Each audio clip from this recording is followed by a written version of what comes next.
खौफनाक डर में आपका स्वागत है। दोस्तों, आज हम आपको जानवी नाम की लड़की की कहानी सुनाने वाले हैं जिसके स्कूल में बहुत ही खतरनाक घटना घटी थी। तो चलिए आपको पूरी कहानी बताते हैं। ये बात तब की है जब जानवी 10वीं क्लास में पढ़ती थी। एक दिन टीचर ने कहीं घूमने का प्लान बनाया। फिर सब बच्चों से कहा कि चलो हम लोग पिकनिक पर चलते हैं। जानवी भी पिकनिक पर जाने के लिए तैयार हो गई। पूरा स्कूल पिकनिक जा रहा था, इसलिए तकरीबन 25 बसें मंगाई गई थी। जानवी अपने दोस्तों के साथ सबसे पीछे वाली बस में बैठी थी। सभी लोग हंसते मुस्कुराते मजाक मस्ती करते हुए जा रहे थे। तभी कुछ दूर चलने के बाद ही अचानक से उनकी बस में बहुत जोर से आवाज आई। उस समय तकरीबन रात के 2 बज रहे थे। तभी ड्राइवर गाड़ी से बाहर निकला और सभी बच्चों को अंदर ही बैठने के लिए कहा। और जैसे ही वो बाहर गया तो उसने देखा कि टायर तो पंचर हो गया है, और वो पंचर इतना बड़ा था कि तकरीबन समझो टायर फट ही गया था। तभी उस ड्राइवर ने कहा कि टायर बदलने में तकरीबन 3 घंटे का समय लगेगा। एक काम करो, आप लोग नीचे उतर जाओ, मैं इसे जल्दी से बदल देता हूँ।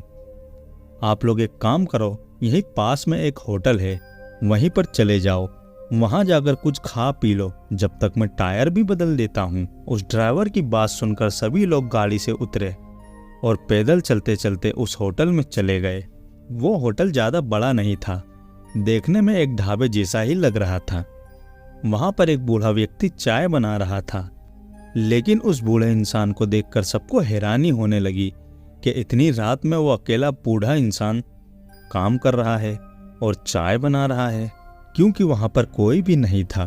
तभी उस बूढ़े इंसान ने कहा, आप लोग चाय पी लीजिए, यहाँ पर अक्सर लोगों की गाड़ियाँ खराब हो जाती है, इसलिए मैं अपना ढाबा हरदम खुला रखता हूँ ताकि किसी की मदद कर सकूं।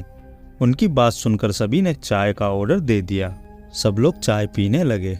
चाय पीते पीते जानवी की नज़र उस होटल के ऊपर गई। वहां पर जानवी ने एक औरत को देखा जो वाइट साड़ी में थी और उसके बाल खुले हुए थे और उसके बाल काफी हवा में उड़ रहे थे। थोड़ी ही देर के बाद वो जोर जोर से हंसने लगी। भले वो हंसने की आवाज किसी को सुनाई नहीं दे रही थी, लेकिन जानवी ने उसे ध्यान से देखा कि वो हंस रही है और उसका मुंह इतना बड़ा खुल रहा था मानो कि कोई जानवर हो। ये सब नज़ारा देखकर जानवी ने अपनी आंखें नीचे कर ली, क्योंकि उसे बहुत डर लग रहा था। कांपते कांपते जानवी चाय पीने लगी। वो चाय पी ही रही थी, तभी अचानक से उसे किसी के बहुत जोर से चिल्लाने की आवाजें आने लगी, और अब की बार ये आवाज जंगल में से आ रही थी, क्योंकि वहां पर बहुत ही घना जंगल भी था। इस बार सभी लोगों ने वो आवाज सुनी। टीचर और होटल में जितने भी बैठे हुए बच्चे थे, सब डर के मारे रोने लगे। तभी उस बूढ़े इंसान ने कहा कि तुम लोग डरो नहीं, मैं देख कर आता हूं ये आवाज कहां से आ रही है। इतना कहकर वो आवाज की ओर बढ़ गया। तभी एक लड़की को बहुत जोर से खून की उल्टियां होने लगी। उसकी ये हालत देखकर और भी सब डरने लगे।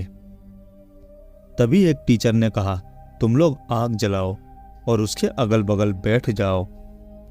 सबने आग जलाई और गोल घेरा बनाकर सब लोग वहां पर बैठ गए, और टीचर ने सबको डांटते हुए कह दिया कि कोई भी अकेले इधर उधर नहीं जाएगा। वैसे भी सब इतना डरे हुए थे कि किसी की हिम्मत ही नहीं हो रही थी इधर उधर जाने की। आग के पास बैठे बैठे तकरीबन 4 बज गए। तब जाकर वो बूढ़ा इंसान जंगल से वापस आया। उसने इधर उधर पहले नजर घुमाई, उसके बाद सबसे कहने लगा कि आप लोगों ने जो चीख सुनी उसको आप लोग अपने दिमाग से निकाल दो, नहीं तो जीना मुश्किल हो जाएगा आप लोगों का। और इतना कहकर वो वापस से होटल के अंदर चला गया। तभी थोड़ी ही देर के बाद ड्राइवर भी बस लेकर वहां पर पहुंच गया, और सभी लोग खुश होकर उस बस में बैठने लगे। और बस में बैठते ही टीचर ने सबसे कहा कि कोई भी एक दूसरे से बात नहीं करेगा, सब चुपचाप बैठना। नहीं, तुम लोग एक काम करो, सब लोग सो जाओ, रात ज्यादा हो गई है। टीचर की बात सुनकर सब लोग बस में सो गए, और उसके बाद सब लोग पिकनिक स्पॉट पहुंच गए, और तकरीबन 10 दिन के बाद वहां से रिटर्न आए। और पिकनिक में किसी ने भी एक दूसरी बस के बच्चों को कोई भी चीज नहीं बताई, क्योंकि टीचर ने मना कर दिया था कि ये बात तुम लोग किसी को भी नहीं बताना। लेकिन पिकनिक से लौटते ही सब बच्चों ने एक दूसरी क्लास वालों को इसके बारे में बता दिया और जब से कोई भी बच्चा पिकनिक जाने के लिए डरता है। और जितने बच्चे उस समय पिकनिक गए हुए थे, जो वो बस में थे जानवी के साथ, वो लोग तो इतना डर गए कि जिनका कोई कहना नहीं। उनमें से कितने बच्चे तो बहुत ही ज़्यादा बीमार पड़ गए और आज के बाद कोई भी पिकनिक जाने का नाम नहीं लेता है। उस रात का अनुभव बहुत ही खतरनाक था। तो दोस्तों, ये थी कहानी। आप लोगों को कहानी कैसी लगी हमें कमेंट में बता देना और वीडियो अच्छा लगे तो लाइक कर देना और चैनल पर नए हो तो सब्सक्राइब भी कर देना। चलिए मिलते हैं ऐसे ही दूसरी वीडियो में, तब तक के लिए बाय।